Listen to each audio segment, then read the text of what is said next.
Hey, Ghost Machine fans, this one's for you.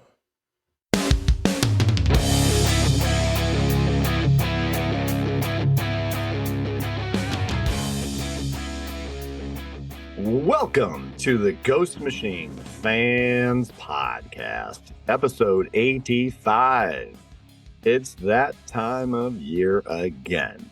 The chestnuts are roasting on an open fire. The Yuletide spirit is in full swing, and it's time for Rook and his pals to take on the Spider Warden as we bring you a release day deep dive into Rook Exodus number 9.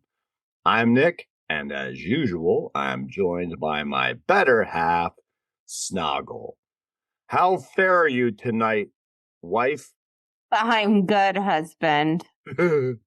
I love from your intro, I was just thinking, when do you think the last time, people actually roasted chestnuts on an open fire? Well, I don't know. What's the purpose of that? Like, do you crack them open and then you roast them, or you crack them open first, right? I don't know. That's what I'm saying. I think it's been so long since that was like a tradition, but we all know the song. That's right. You know? That's the song was going through my head as I was writing that, trying to come up with something holiday oriented. But yeah, now I'll have to look it up. It makes me wonder if it makes them easier to crack open back in the Ebenezer Scrooge days. Maybe our fans will tell us. Maybe. And to celebrate the holiday season in stride, we as usual have a shout out. This is for someone special who's been on the show and he has been shouted out before. But I really appreciated this thing that he did recently. It was really cool. And that's Rob from Comic Book Chronicles. You can find him on Instagram under Comic Book Chronicles Rob. He's also been on the show several times. He's known for doing those 2-minute comic review videos. And he has come up with a Best Comics of 2025 video series that he's going to be doing over the course of the month. And he is calling it the Baldies. And I'm assuming that's because it's like the Baldy Awards. And I'm guessing that's because Rob is bald. And it's very apt. And I dig it. And he gave the first one to High Street as one of his best comics of 2025. So there you go. That's cool. If you haven't checked out Rob from Comic Book Chronicles, make sure to do so. He's pretty darn funny and makes some interesting observations about comics, too.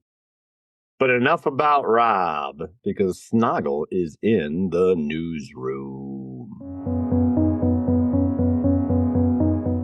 So today is Wednesday, December 3rd, which just so happens to be the release date for the Geiger Deluxe hardcover Volume 2 and Rook Exodus 9, which we are talking about today.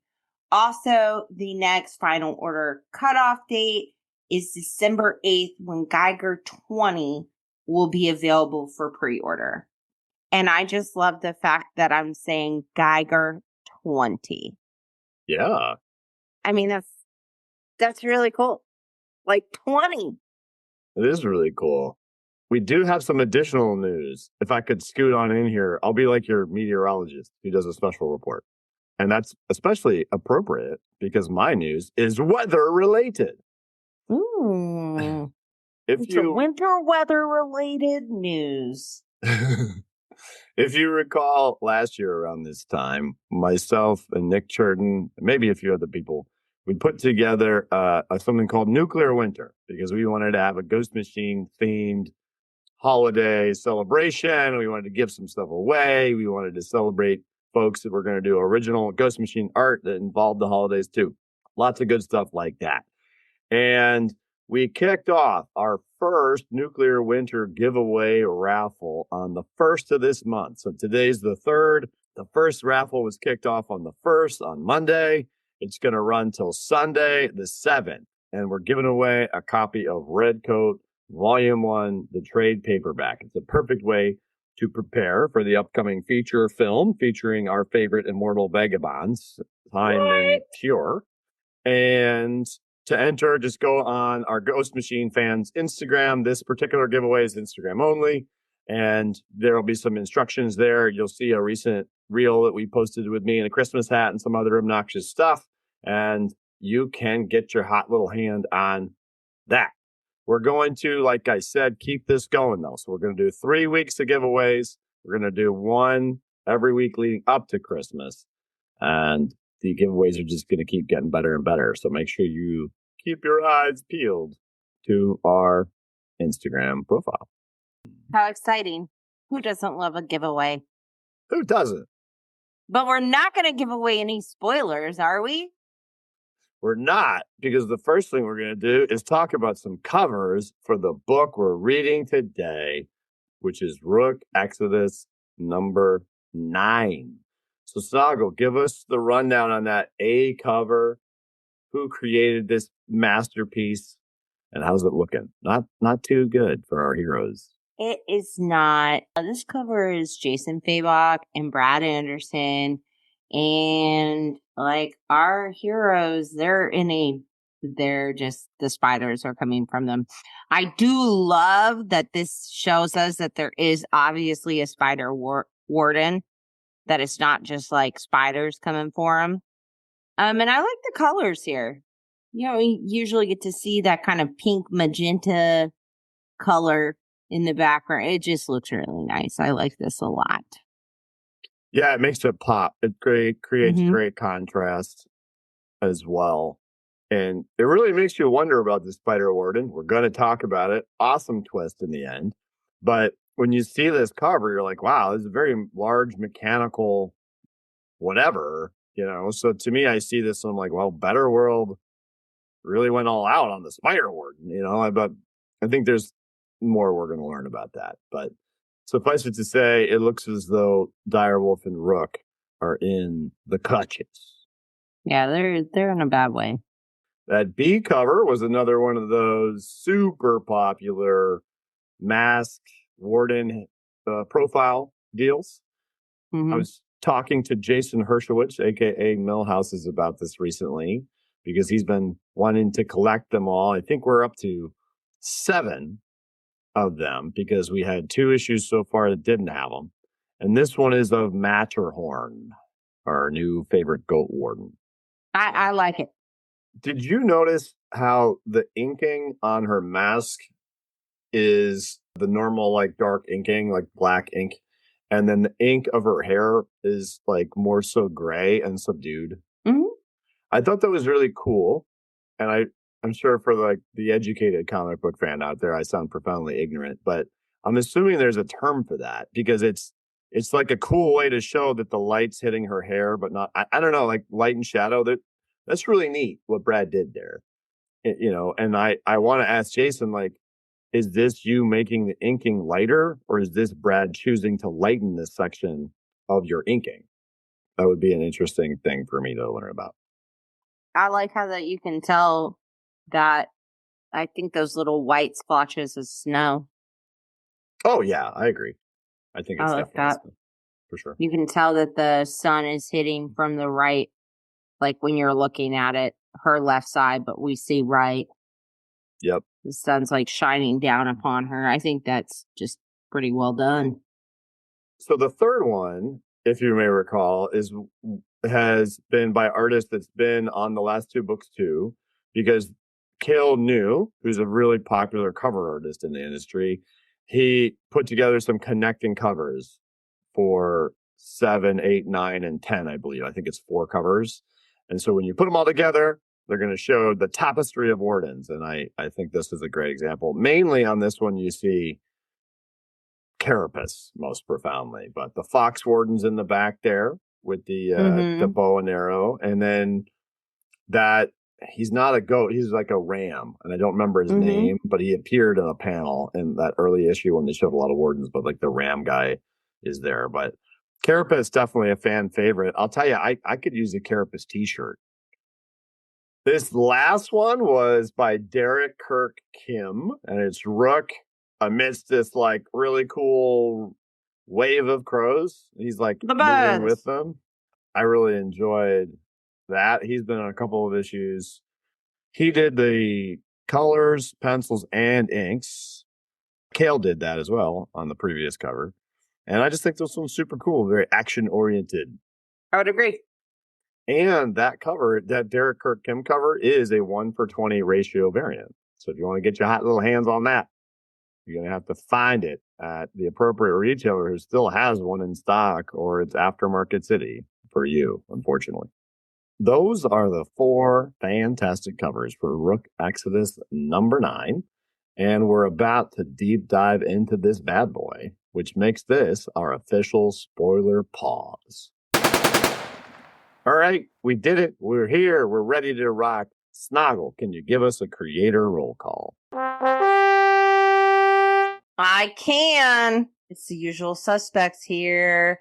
Our creators, Jeff Johns and Jason Fabok. Color artist, Brad Anderson. And our king of letters, Rob Lee. For every single page of this book. The letters must go on. The letters. Indubitably. So catch us up where we left off. You know, we got into this spidery place down into this inside where the world engine is, and one of the crows, if I remember, got like caught in a web, and then they were like, what's going on down here? And then what happened? What's the situation? Well, first they got attacked by Bloodhound. Yeah, Direwolf's dad, they found him down the hallway. And they get attacked by him. They do get attacked. And then in the calamity of that, we know there are spiders around because we see like the eggs and the spookiness. But in the calamity of that, a new character comes to play.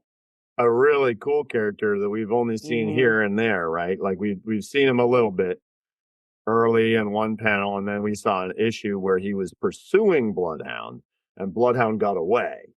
And at the end of issue 8, he said in Japanese about Bloodhound, with his sword to Bloodhound's throat, that Bloodhound killed his wife. And Matterhorn responded because she understood his Japanese. And that's where we're picking up here. But what's happening with the animals while they're inside doing this? The animals are battling, which I love how we start with the first page is They Call Me Rook. And I do like that every book where They Call Me Rook, you know, very similar to Hi, my name is Simon Pure. I'm a fan of that. You see Rook, Matterhorn, and Direwolf, and basically they're protecting the animals they're bound to. So he's saying we're throwing ourselves into the fire for them.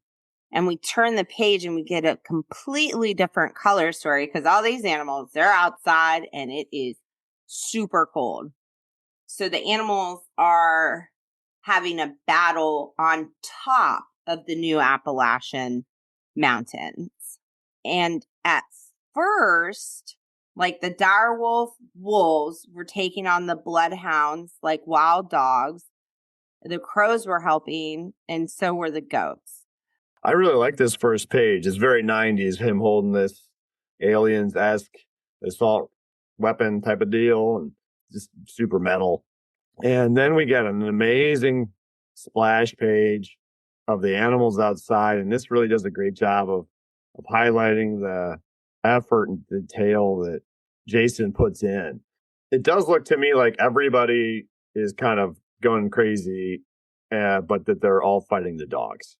And we're right in it, though. We're right in a scene where everybody has their weapons trained on Stag. Stag has Bloodhound in his grasp, and he's got his red straight edge blade like to his neck. With and how sweet! Like even though Bloodhound is obviously he's in a bad situation, whether he knows it or not, he's like a rabid dog. That green like ooze coming out of his face. Oh, so cool. Yeah, remember? Because it was like the Hound of the Baskervilles, Jason said. I like it. I do. And we're getting some exposition from Jeff, kind of catching us up, reminding us what's going on from Rook's voice. And they remind us that Bloodhound's bond with his dogs broke him. It made him savage. It was the instinct influence, the bleed over when our helmets link our minds. I also, you mentioned it, I like the new Appalachian Mountains. I just feel like it adds character to the world, and it's not just, another science fiction world that some corporation terraforms. Keep in mind, this is Direwolf's dad. She thinks this guy just wants to kill her, but he's super fast, right? Like, because he's in this standoff. It looks like he swings once at Direwolf. She blocks it. He kicks out at Rook. Got Matterhorn's coming in, and Rook says in his exposition, then he moves faster than any warden I've ever seen, even Puma. And that's another cool one. Like, I really like those little like hints that, oh yeah, remember there's a Puma warden. Apparently he's fast. But it really does make a lot of sense that Deer would be really fast. So, and would have those like quick kicks out and knock you over and do the things. It's neat to me how his behavior is kind of representative of the animal species that he's a warden of. They kind of do that across the board. Did you notice how when Stag hits Rook's gun, it says his blade crackles, somehow jams my gun? That's a very specific detail. Yeah. What is the detail? Does he have an electric blade, or is it a magic blade? Well, to me, it made me wonder if maybe he's anti-firearm, and it's a way of emphasizing that he has a way to disable firearms, or somehow I just push a button and it becomes electric.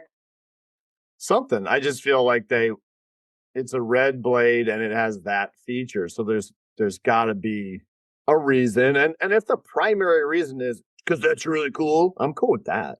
But in my world, Jeff Johns has been putting details that are minute into his stories for a few decades that go above and beyond that. So I would be curious to learn more about Stag's blades.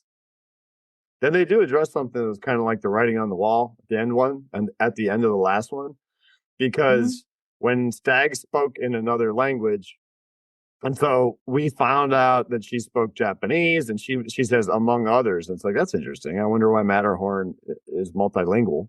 He's like, then tell him what we're here to do.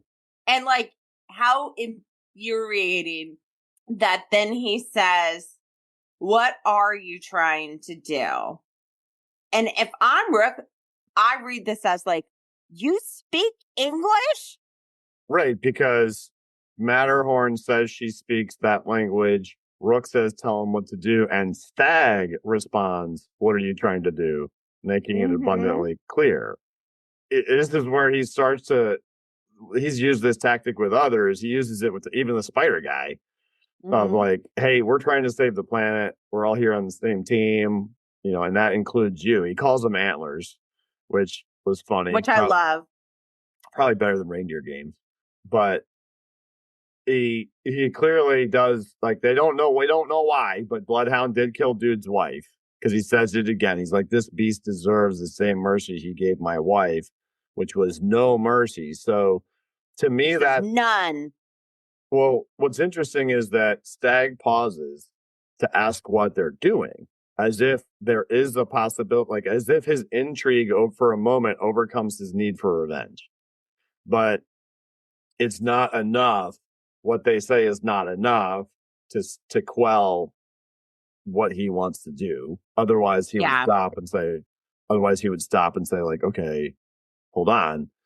And it's like, oh, okay, you want to save the planet and all that stuff. That's cool. I'm still going to kill this guy.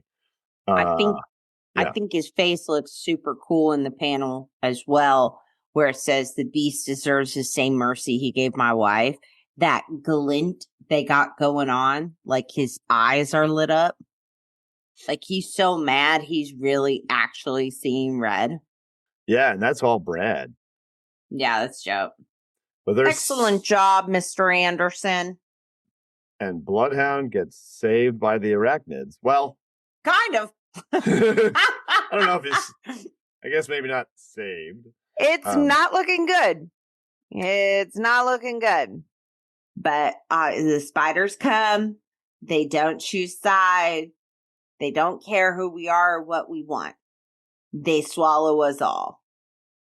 So that means there's a significant amount of spiders. And I, at first, did not know what was going on. And I really appreciate that about the storytelling that comes after the spider takes them.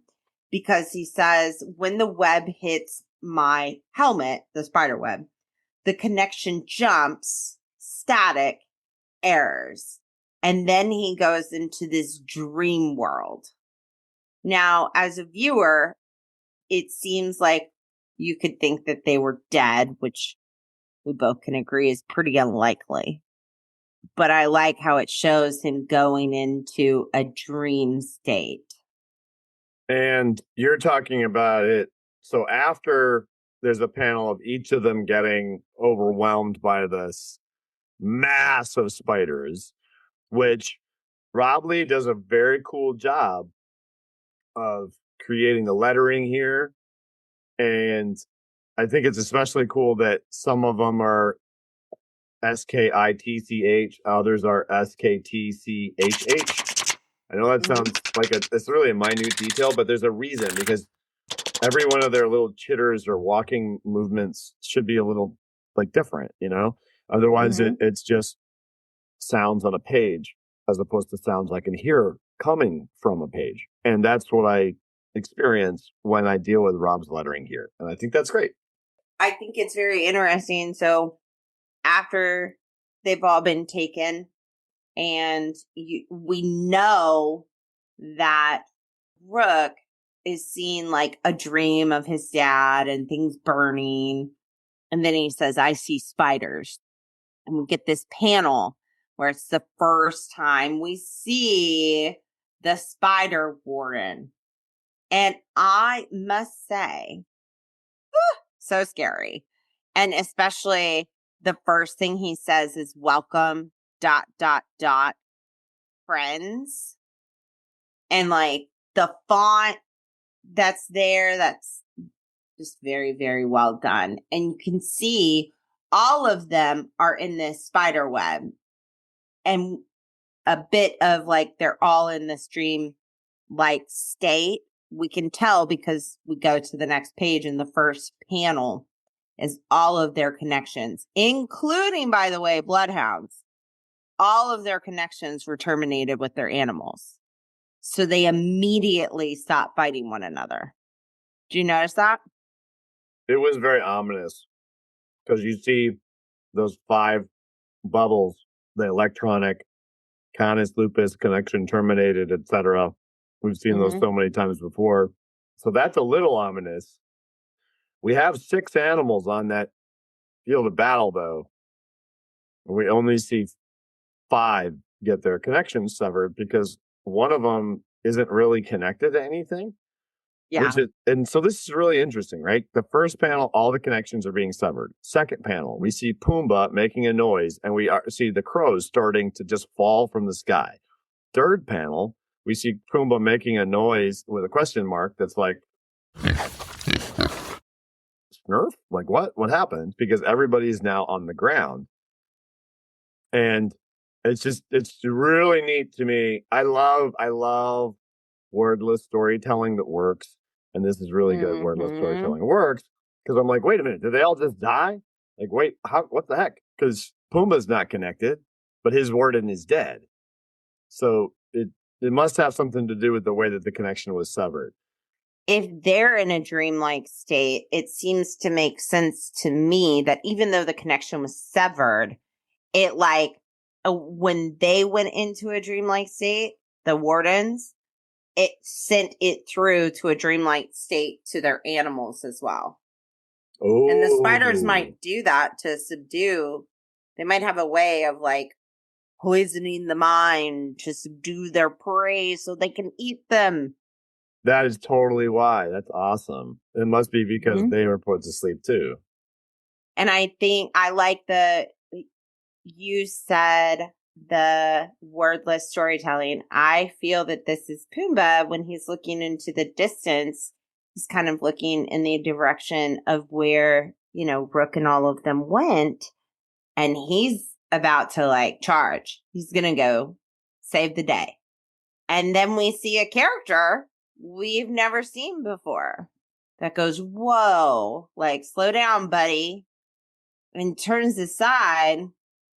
And you okay, pig? My name's Patch. I have got to tell you, I was ecstatic to see a new character in this world that was another resident of Exodus.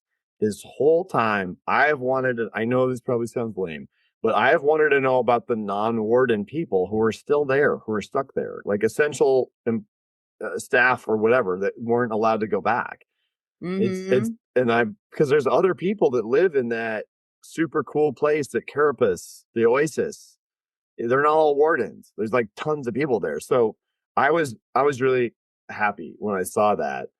And it's cool because right away he's friendly to animals. He says, "Are you okay, pig? Don't worry. They're all just sleeping," which is a great storytelling way for Jeff to be like, "Hey, they didn't die. They're sleeping too," which is why Snoggle knew they were in similar dream states. And the boy says, "It's all right. You're safe. Ain't nobody going to hurt you while I'm here. Spiders won't come this far. They don't like the cold. But it don't bother me none. Cold's been my only friend for a while."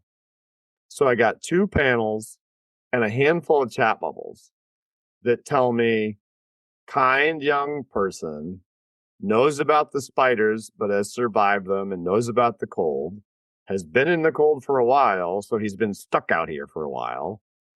And like, there's just so much that comics and dialogue can do for you to entertain and engage you that little nuances like this do.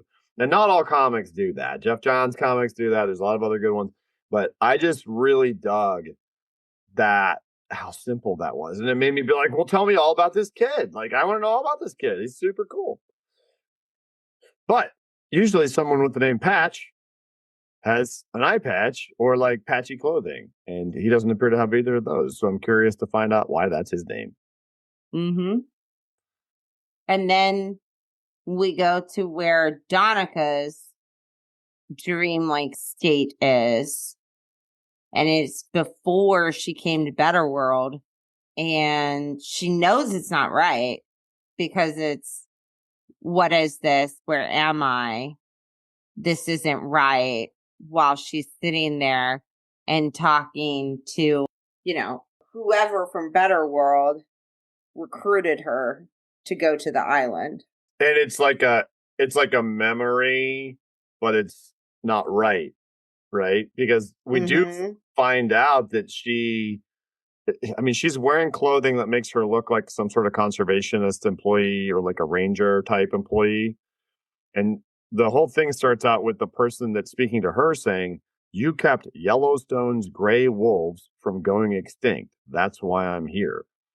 And then she's in an office with a bunch of wolves in the back. So she worked at Yellowstone. It's significant what she did, but she's starting to get a sense like this isn't the real memory.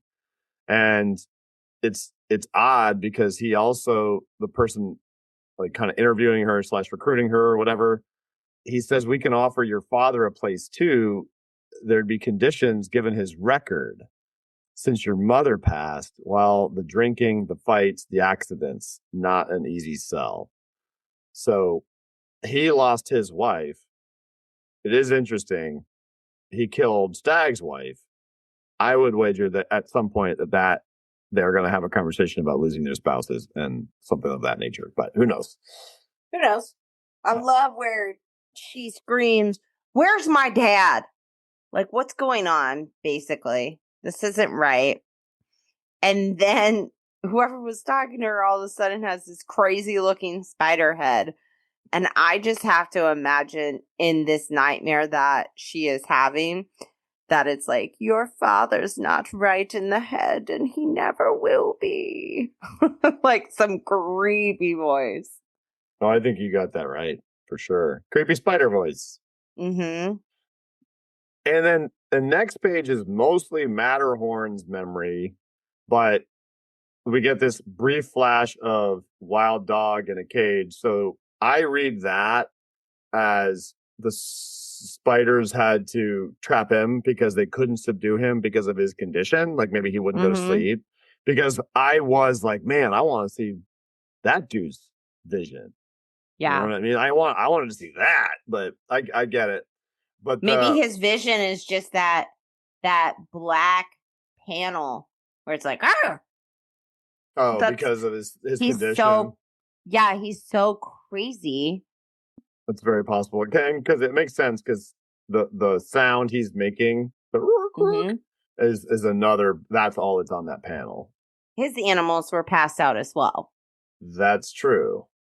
That could be it. Poisoned. Well, that could also be it. In his state, maybe he is asleep, but maybe as a savage-minded dog, his only dream is being trapped in a cage. Yeah.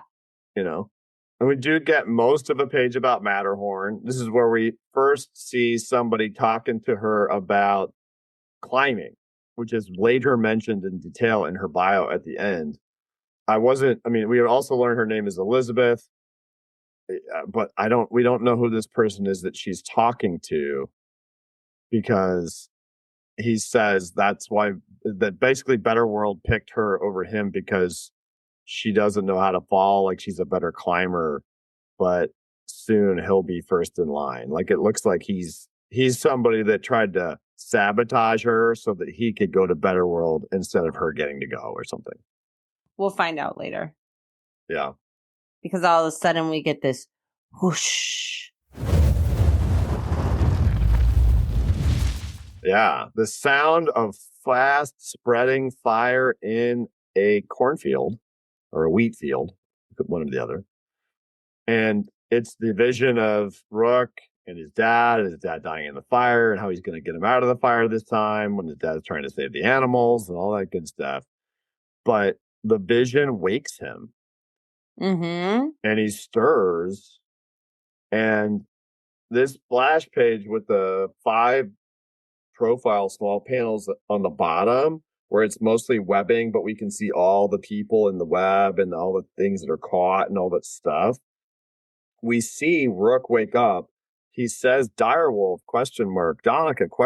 She doesn't respond. But this is just cool to me. So Rob made the KTT sounds in that similar font to what we heard before. So when I hear the KTT, I hear spiders chittering and walking around.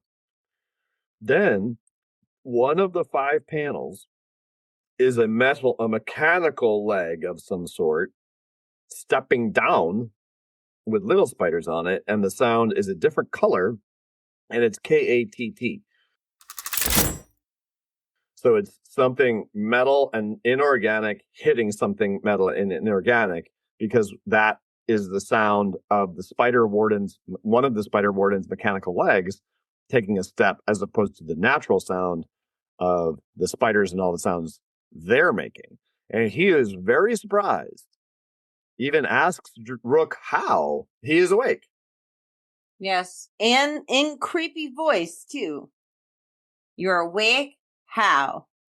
And Rook admits, hey, I didn't even know there was a spider warden. And of course, as any villain would, they go on a short little monologue.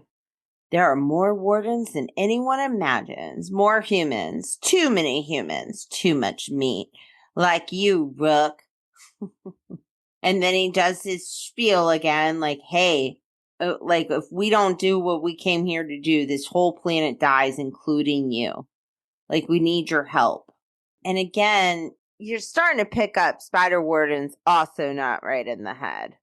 Because Spider Warden, he is a human. And he says, this place, the world engine, it is ours. It is our home, where our babies are born. Like, how incredibly scary. If that's you, I would be internally panicking. It's like a hive mind. Exactly what it is. It's a hive mind. So scary. Love me a hive mind in sci-fi. Love it. Yeah. The third person plural is often used in this sense to convey that. And it's interesting because he says, there are more wardens than anyone imagines after Rook says he didn't know there was a spider warden. So to me, without looking back at past issues when they're looking at the wildlife grid, because there have been maps on the wall of the wildlife grid and a bunch of helmets that they clearly are aware of. I don't remember if the spider is on there. I don't think it was, although he is mentioned in a panel in a much earlier issue. But it makes you wonder, like, from a Exodus, Better World business, because he mentions earlier it's a business, the guy recruiting Donica does. From a, like that kind of standpoint, if I'm Better World, I don't understand yet why I would create this warden. I think there's a good reason for them to have done so, but I think it's going to be nefarious. And I think it's going to be related to the fact that there are more wardens than anyone imagines, like he says. But it's very clear that he's got creepy, crazy guy voice. You start to get this sense that something is more off than he's just creepy, crazy, though. Because Rook says, whoever you are under there, you'll die with Exodus if. And he says, no, the spiders will survive whatever comes. We always do. And Rook says, maybe, but not the man inside. And this is a twist. So tell us the twist, Snoggle. I love these 3 panels in a row. It's me, and then the second panel, me, like saying me so many times that obviously the person inside is remembering they exist. And then you see the helmet open and you see this person's face, and then you see the horror in their face. And they scream at him and say, help, please help me, before they, and then it shuts again. And we get back to Spider voice where it's like, you see, Rook, we want your kind to die. That's why we broke the engine in the first place. Huh? You're telling me the spiders are the villains? An unexpected twist, but one I'm not surprised by, because spiders are creepy. Yeah, it's almost like the spiders took advantage of the opportunity to take this, and that's why it makes me think, even though there is clearly technology, elaborate technology around this quote unquote warden, I don't know if the same people that put together like the good wardens to make everything work made this guy. It's cool. It's super cool, but he clearly is not there by choice. Poor guy.